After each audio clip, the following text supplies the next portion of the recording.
Hello students, आज हम पढ़ेंगे parallel combination of resistance. Figure में जैसे कि दिखाई दे रहा है कि यहाँ पर ए और बी पॉइंट के बीच में तीन रेजिस्टेंस को हम कनेक्ट किया। ये कनेक्शन ऐसा है कि इसको कहा जाता है पैरेलल कॉम्बिनेशन। देखो यहाँ पर कि ए पॉइंट और बी पॉइंट, इन दोनों पॉइंट के बीच में इन तीनों रेजिस्टेंस को कैसे कनेक्ट किया कि R1, R2 एवं R3, इन तीनों रेजिस्टेंस का जो दोनों एंड्स है वो एंड सेम पॉइंट में कनेक्टेड है। तो जैसे कि सीरीज कॉम्बिनेशन में क्या था, सीरीज कॉम्बिनेशन में एक रेजिस्टेंस को ख़त्म होने के बाद दूसरा रेजिस्टेंस स्टार्ट हो रहा था, दूसरा रेजिस्टेंस जहाँ ख़त्म हुआ वहाँ से तीसरा रेजिस्टेंस स्टार्ट हुआ था। लेकिन यहाँ पर देखो सबका एक एक पॉइंट से कनेक्टेड है। ऐसे कॉम्बिनेशन को कहा जाता है पैरेलल कॉम्बिनेशन ऑफ रेजिस्टेंस। अब हम इस पैरेलल कॉम्बिनेशन ऑफ रेजिस्टेंस के लिए इक्विवेलेंट रेजिस्टेंस कैलकुलेट करेंगे। क्या होता है इक्विवेलेंट रेजिस्टेंस कि इन तीनों रेजिस्टेंस को अगर हम एक सेल का साथ कनेक्ट करें तो मान लो कि हम इन तीनों रेजिस्टेंस का कॉम्बिनेशन को इस सेल का साथ कनेक्ट करते हैं, तो इन सेल का पोटेंशियल मान लेते हैं कि V है। तो इसका इक्विवेलेंट रेजिस्टेंस क्या होगा कि तीनों रेजिस्टेंस मिला के अगर यहाँ से करंट ड्रॉ करता है I, तो ये है इसका सेट। तीन रेजिस्टेंस I करंट ड्रॉ कर रहा है V सेल से। इसका इक्विवेलेंट रेजिस्टेंस क्या होगा, अगर इसका इक्विवेलेंट रेजिस्टेंस ये है R इक्विवेलेंट, तो उस रेजिस्टेंस को हम सेम सेल का साथ कनेक्ट करेंगे। और अगर ये तीनों रेजिस्टेंस का इक्विवेलेंट रेजिस्टेंस ये है तो जो करंट यहाँ फ्लो हो रहा है वही करंट इधर भी फ्लो होगा, मतलब I। तो current same voltage same, current same voltage same, उसका मतलब है इसका टोटल रेजिस्टेंस और इसका रेजिस्टेंस वो भी सेम। लेकिन यहाँ पर जो टोटल रेजिस्टेंस टर्म मैंने यूज़ किया वो टोटल रेजिस्टेंस तीनों रेजिस्टेंस का एडिशन नहीं हो सकता है। तो यहाँ पर टोटल रेजिस्टेंस का मतलब है इक्विवेलेंट रेजिस्टेंस। तो इक्विवेलेंट रेजिस्टेंस क्या होगा ये कैलकुलेशन अब हमें करना होगा। तो ये तुम्हारा बोर्ड एग्जाम के लिए जो इम्पोर्टेंट है कि तीनों रेजिस्टेंस पैरेलल में कनेक्टेड है, इन तीनों रेजिस्टेंस का इक्विवेलेंट रेजिस्टेंस कैलकुलेट करो। देखो इन तीनों रेजिस्टेंस का इक्विवेलेंट रेजिस्टेंस कैलकुलेट करने के लिए हम जो लॉ यूज़ करेंगे, लॉ का नाम है ओम्स लॉ, जो कि सीरीज कॉम्बिनेशन में भी हम अप्लाई किए थे। तो ओम्स लॉ को कैसे अप्लाई करेंगे कि मान लो यहाँ पर जो I करंट फ्लो हो रहा है, यहाँ तक जाने के बाद इस I करंट के लिए तीन पाथ है। एक है ये R1 थ्रू, एक है थ्रू R2 और तीसरा है थ्रू R3। तो मान लेते हैं कि इधर से करंट फ्लो हो रहा है I1, इधर से करंट फ्लो हो रहा है I2 और इधर से करंट फ्लो हो रहा है I3। तो क्या होगा कि देयरफॉर होगा कि I जो करंट मेन करंट है, ये मेन करंट यहाँ पर तीनों भाग में बट गया, तो ये इक्वल टू होगा I1 plus I2 plus I3। अभी के लिए हम इस इक्वेशन को छोड़ते हैं। अब हम क्या करेंगे कि एक एक रेजिस्टेंस के लिए हम ओम्स लॉ अप्लाई करेंगे। अब देखो पहले R1 रेजिस्टेंस देखते हैं। R1 रेजिस्टेंस A और B पॉइंट से कनेक्टेड है और A और B पॉइंट से वोल्टेज सोर्स भी कनेक्टेड है, मतलब R1 की अक्रॉस जो पोटेंशियल डिफरेंस होगा वो पोटेंशियल डिफरेंस होगा V। तो हम लिखेंगे V equal to I1 into R1 और देयरफॉर हम लिख सकते हैं कि I1 is equal to V by R1। ये है हमारा पहला रेजिस्टेंस के लिए। ठीक उसी तरह अगर हम R2 के लिए अप्लाई करेंगे तो हमें मिलेगा I2 equal to V by R2 and I3 equal to मिलेगा V बाई R3। अब हम I1, I2, I3 इन तीनों का वैल्यू अगर इधर पुट कर दे तो ये मिल जाएगा V by R1 plus V by R2 plus V by R3। और अगर हम V को कॉमन ले ले तो ये हो जाएगा 1/R1 plus 1/R2 plus 1/R3। तो I इक्वल टू हो गया V into 1/R1 plus 1/R2 plus 1/R3। ये हमारे मिला इस फिगर 1 से। अब इस फिगर 2 से हमें क्या मिलेगा, जो कि इक्विवेलेंट रेजिस्टेंस से कनेक्टेड है। यहाँ पर देखो एक ही रेजिस्टेंस है, एक ही वोल्टेज सोर्स है और एक सिंगल सर्किट है, सिंगल लूप। तो यहाँ पर हम ओहम्स लॉ अप्लाई करेंगे कि I is equal to V/R equivalent. तो देखो यहाँ पर इस I का वैल्यू और इस I का वैल्यू तो सेम है, इसीलिए हमने इक्विवेलेंट रेजिस्टेंस बोला था कि दोनों का करंट सेम होगा, और वोल्टेज सोर्स तो हमने सेम लगाया था। देयरफॉर हम लिख सकते हैं कि यहाँ का जो कोएफिशिएंट अर्थात V का साथ जो मल्टीप्लाई है और यहाँ पर V का साथ क्या मल्टीप्लाई है, यहाँ पर V का साथ 1/R इक्विवेलेंट मल्टीप्लाइड है। तो देयरफॉर हम लिख सकते हैं कि 1/R इक्विवेलेंट इक्वल टू होगा 1/R1 plus 1/R2 plus 1/R3। तो ये है इक्विवेलेंट रेजिस्टेंस का वैल्यू कि रेसिप्रोकल जो है। सीरीज कॉम्बिनेशन में हमें क्या मिला था, सीरीज कॉम्बिनेशन में मिला था कि R इक्विवेलेंट इक्वल टू मिला था R1 plus R2 plus R3, अर्थात एक एक का रेजिस्टेंस ऐड हो रहा था। तो इक्विवेलेंट रेजिस्टेंस इक्वल टू हो रहा था addition of the resistances in the series. यहाँ पर क्या होगा, reciprocal of the equivalent resistance is equal to the addition of the reciprocal of the individual resistances. तो ये मैंने कैलकुलेट किया देखो 3 रेजिस्टेंस के लिए, लेकिन इस जो फॉर्मूला हमें पाया, ये फॉर्मूला हम 2 रेजिस्टेंस, 3 रेजिस्टेंस, 4 रेजिस्टेंस और एनी नंबर ऑफ रेजिस्टेंस के लिए अप्लाई कर सकते हैं। कंडीशन एक ही है कि सारे रेजिस्टेंस को पैरेलल में कनेक्टेड होना चाहिए।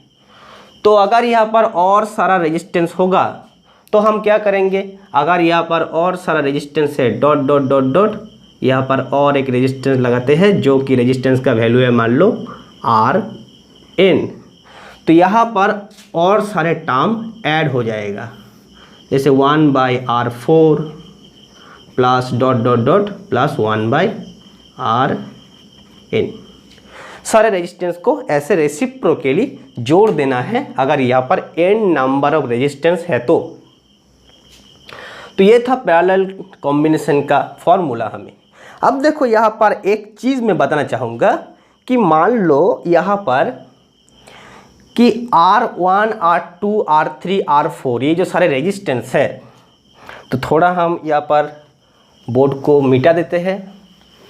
यहाँ पर देखो जो रेजिस्टेंस का हमें फॉर्मूला मिला है, अगर यहाँ से अगर हम 1 या 2 रेजिस्टेंस को बाहर कर देते हैं कि मान लो यहाँ पर सबसे जो छोटा रेजिस्टेंस, मान लो सबसे लेस रेजिस्टेंस है R1, मतलब R1 is less than R2, वो है लेस देन R3, वो है लेस देन R4, ऐसे RN, मतलब RN है हाईएस्ट रेजिस्टेंस 100 ओम, 99 ओम, ऐसे 1 ओम तक हो सकता है।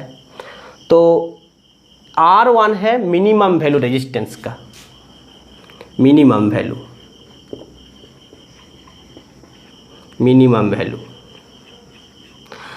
अब देखो अगर इस एडिशन के टर्म में सिर्फ R1 को रख के और सारे को हम हटा देते हैं तो क्या हो जाएगा, 1/R1 plus 1/R2 plus 1/RN सारे रेजिस्टेंस है।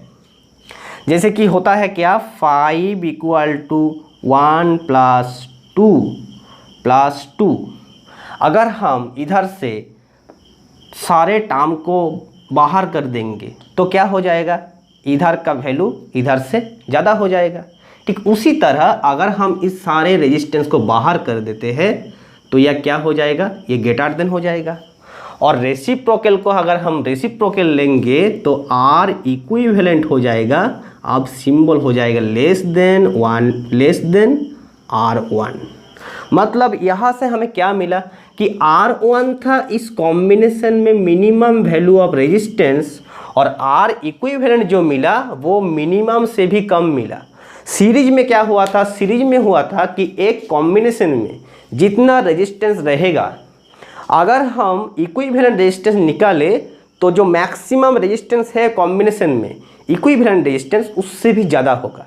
अब यहाँ हमें क्या मिल रहा है, यहाँ मिल रहा है कि अगर हम कोई रेजिस्टेंस को, कोई सारे रेजिस्टेंस को अगर हम पैरेलल में कनेक्ट करेंगे तो उन रेजिस्टेंस में से जो सबसे कम है उसका जो रेजिस्टेंस है उससे भी कम होगा पैरेलल कॉम्बिनेशन का इक्विवेलेंट रेजिस्टेंस। मतलब सीरीज कॉम्बिनेशन में इक्विवेलेंट रेजिस्टेंस बढ़ जाता है और पैरेलल कॉम्बिनेशन में इक्विवेलेंट रेजिस्टेंस घट जाता है। तो अब देखो हम दो रेजिस्टेंस के लिए एक फॉर्मूला यूज कर सकते हैं। मान लो कि हमारे पास दो रेजिस्टेंसेस है, एक है इधर R1 और दूसरा है इधर R2। तो ये है R1 रेजिस्टेंस, ये है R2 रेजिस्टेंस। इन दोनों को हम पैरेलल में ऐसे कनेक्ट करेंगे तो इसका इक्विवेलेंट रेजिस्टेंस जो होगा उसका रेसिप्रोकल इक्वल टू होगा reciprocal of first resistance plus reciprocal of second resistance. अब देखो इसको हम LCM में R1 R2 लेंगे और ऊपर आ जाएगा R2 प्लस R1 और इसको R1 प्लस R2 लिखते हैं। अब हम रेसिप्रोकल का रेसिप्रोकल ले लेंगे तो ये हो जाएगा R equivalent equal to R1 into R2 by R1 plus R2। तो ये हमारा एक फॉर्मूला मिल गया कि अगर दो रेजिस्टेंस है तो हम रेसिप्रोकल से याद नहीं रखेंगे, हम कैसे याद रखेंगे कि दो रेजिस्टेंस का equivalent resistance is equal to product of the resistances by addition of the resistances. जैसे कि फॉर एग्जांपल अगर हमारे पास दो रेजिस्टेंस है, एक है 3 ओहम और दूसरा रेजिस्टेंस जो है वो है 6 ओहम।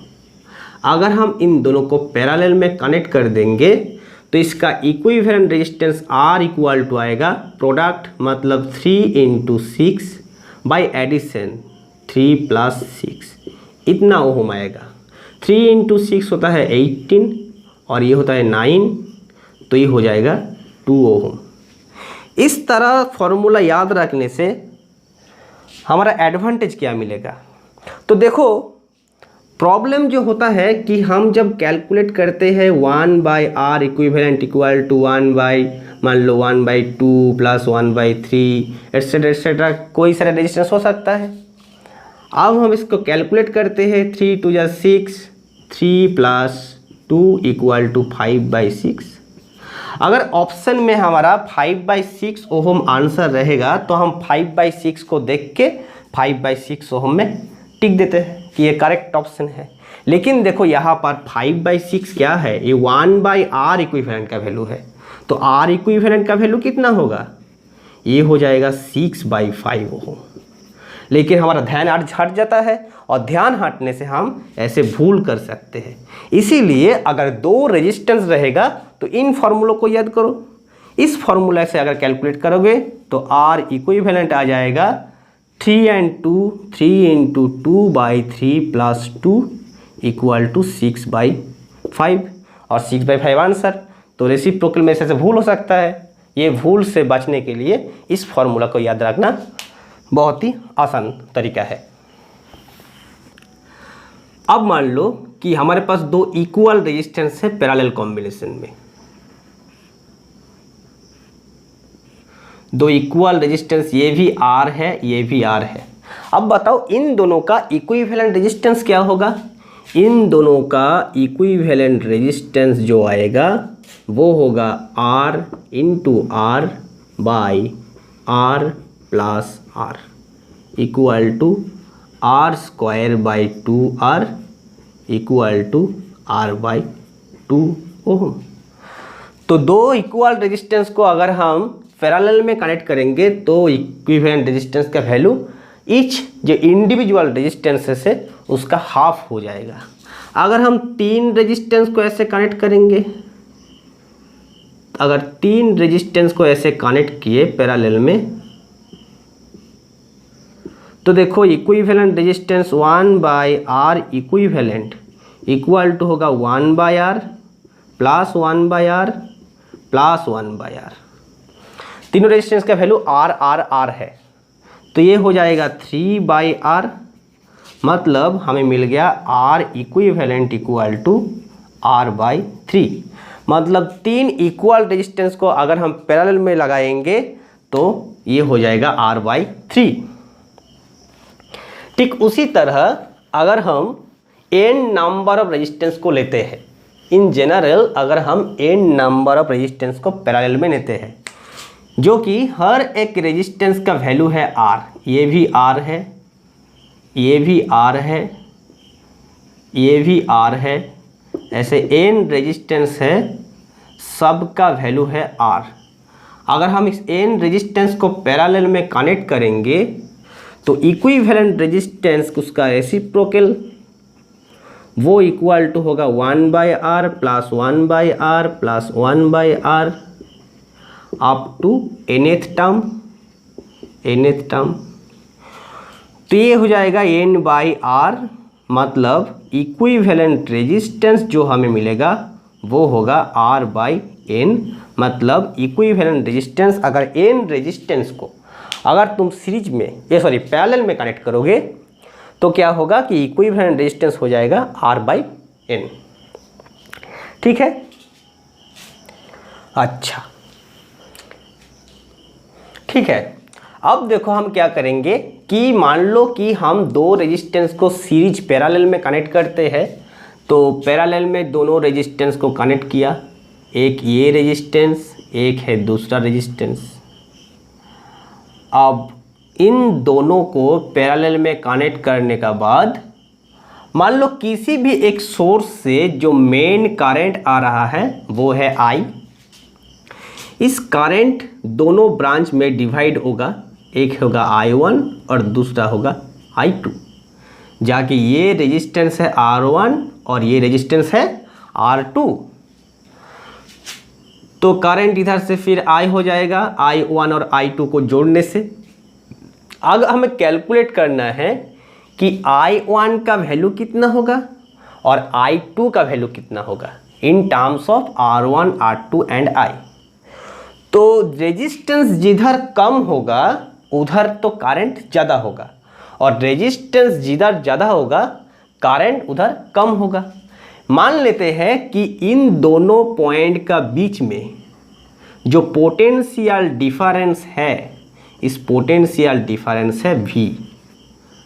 अगर इन दोनों पॉइंट का बीच में पोटेंशियल डिफरेंस V है तो हम ऊपर का सर्किट के लिए लिख सकते हैं V equal to I1 R1, और नीचे की सर्किट के लिए लिख सकते हैं V equal to I2 into R2। दोनों ही रेजिस्टेंस पैरेलल में है, मतलब दोनों का अक्रॉस में पोटेंशियल डिफरेंस जो है वो V है। और हम यहाँ से देखो लिख सकते हैं कि I1 और I2 इन दोनों का रेशियो है R2 और R1 का, मतलब इनवर्स रेशियो, रेसिप्रोकल। अब हम क्या करेंगे, अब हम देखो यहाँ पर एक मैथमेटिकल ट्रिक अप्लाई करेंगे कि I1/I2 उसका साथ 1 ऐड कर दो, इधर से R2/R1 इसका साथ भी 1 ऐड कर सकते हो। ये तो पता है कि हम कोई भी इक्वेशन का दोनों साइड में 1 और 1 ऐड कर सकते हैं। अब यहाँ पर देखो LCM में आ जाएगा I2 और इधर बन जाएगा ये I1 प्लस I2। इधर भी LCM में आ जाएगा R1 और इधर बन जाएगा R1 प्लस R2। अब इन इक्वेशन का रेसिप्रोकल अगर ले लेते हैं तो ये ऊपर हो जाएगा I2 और नीचे हो जाएगा I1 प्लस I2। इसका ऊपर हो जाएगा R1 और नीचे हो जाएगा R1 प्लस R2। अब I2 इक्वल टू क्या आएगा, I1 प्लस I2 कितना होगा I1 प्लस I2, ये इक्वल टू होगा I, क्योंकि I दोनों भाग में बट के I1 एंड I2 हुआ था। तो ये हो जाएगा I into R1 by R1 plus R2। और I1 कितना होगा, I1 का वैल्यू होगा I into R2 by R1 plus R2। मतलब इसको हम कैसे याद रखेंगे कि I1 equal to opposite resistance by total resistance into I2 equal to opposite resistance by total resistance into I। ऐसे हम इन दोनों इक्वेशन को याद रखेंगे कि दोनों का ही देखो I दोनों में ही रहेगा, नीचे R1 प्लस R2 दोनों में ही रहेगा। जब I2 निकालेंगे तो R1 रहेगा, और जब I1 निकालेंगे तो R2 रहेगा। यह है इसको याद रखने का तरीका।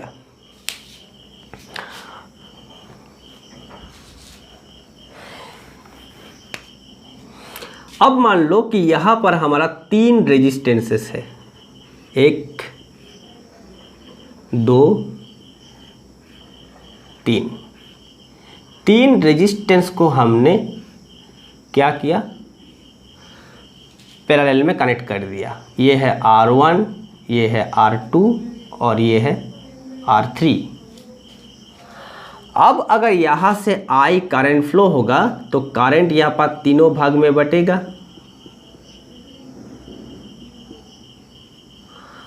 तीनों भाग में बांट के फिर इधर से I हो जाएगा। अब हमें कैलकुलेट करना है कि I1, I2 एंड I3 इन तीनों करंट का वैल्यू कितना कितना होगा। इसको देखो हम कैसे कैलकुलेट करेंगे। इसको हम देखो कि यहाँ पर सेम लॉजिक अप्लाई करेंगे कि इन दोनों पॉइंट का बीच जो पोटेंशियल डिफरेंस है वो मान लेते हैं V है। तो हम क्या लिखेंगे, V equal to I1 R1 equal to I2 R2 equal to I3 into R3। मतलब देखो हम लिख सकते हैं I1 equal to V by R1, I2 equal to V by R2 और I3 equal to V by R3। तो इधर I1 is to I2 is to I3, ये होगा 1 by R1 is to 1 by R2 is to 1 by R3। और यहाँ से हमें I1 का वैल्यू जो आएगा वो होगा टोटल करंट I इनटू, देखो करंट है I1, तो यहाँ पर रेजिस्टेंस का क्या वैल्यू, इसको याद रखने का तरीका देखो, क्योंकि इसका डेरिवेशन हमें नहीं चाहिए, बहुत ही लंबा डेरिवेशन है, हम डेरिवेशन नहीं करेंगे, हम सिर्फ इसका फाइनल आंसर को याद रखेंगे। फाइनल आंसर क्या होगा, नीचे सब का कॉम्बिनेशन आएगा, R1 R2 plus R2 R3 plus R3 R1। I2 के लिए भी सेम, इधर I रहेगा, नीचे रहेगा R1 R2 plus R2 R3 plus R3 R1। I3 के लिए क्या होगा, ये होगा I into R1 R2 plus R2 R3 plus R3 R1। नीचे हर एक कॉम्बिनेशन का दोनों को मल्टीप्लाई करके ऐड कर देना है। अब ऊपर क्या होगा, जब 1 रहेगा तो देखो नीचे का ये जो डायमेंशन है करंट, ये भी डायमेंशन है करंट, मतलब ये पूरा टर्म डायमेंशन लेस होना चाहिए। नीचे R मल्टीप्लाइड है, मतलब ओहम स्क्वायर, ऊपर भी R का मल्टीप्लाई होगा। तो जब 1 कैलकुलेट करेंगे तब 2 एंड 3 का मल्टीप्लाई होगा। जब 2 कैलकुलेट करेंगे तब 1 एंड 3 का मल्टीप्लाई होगा। और जब 3 कैलकुलेट करेंगे तब 1 और 2 का मल्टीप्लाई होगा। ये है 3 रेजिस्टेंस अगर रहेंगे तो करंट कैलकुलेट करने का प्रोसेस। तो चलो एक प्रॉब्लम लेते हैं। प्रॉब्लम कैसा है कि यहाँ पर मान लो 1 रेजिस्टेंस, 2 रेजिस्टेंस, 3 रेजिस्टेंस है। जो करंट इधर से आ रहा है वो मान लो है 10 एम्पियर। अब रेजिस्टेंस जो है ये है 1 ओहम, ये है 2 ओहम और इधर है 3 ओहम। तो रेजिस्टेंस का देखो रेशियो है 1:2:3। अब हम करंट कैलकुलेट करेंगे हर एक रेजिस्टेंस के लिए। तो मान लो ये करंट है I1, ये करंट है I2 और इधर से करंट है I3। I1 वैल्यू होगा I1 equal to total current 10 ampere into 2 × 3 मतलब 6 बाई हर एक कॉम्बिनेशन 1 × 2 2 प्लस 2 × 3 6 प्लस 3 × 1 3 मतलब ये बन जाएगा 6 3 9 11 6/11 into 10 equal to 60/11 ampere. I2 कितना होगा 10 एम्पियर इंटू ऊपर आ जाएगा 3 × 1 मतलब 3, नीचे वो टाइम ही रहेगा मतलब 6 3 9 2 11 ये हो जाएगा 30/11 एम्पियर। I3 कितना होगा 10 एम्पियर इंटू अब इन दोनों का मल्टीप्लिकेशन 2 × 1 बाई नीचे वही 11 आएगा मतलब ये हो जाएगा 20/11 एम्पियर। तो करंट 60/11 प्लस 30/11 प्लस 20/11 ऐसे तीनों भाग में बढ़ जाएगा।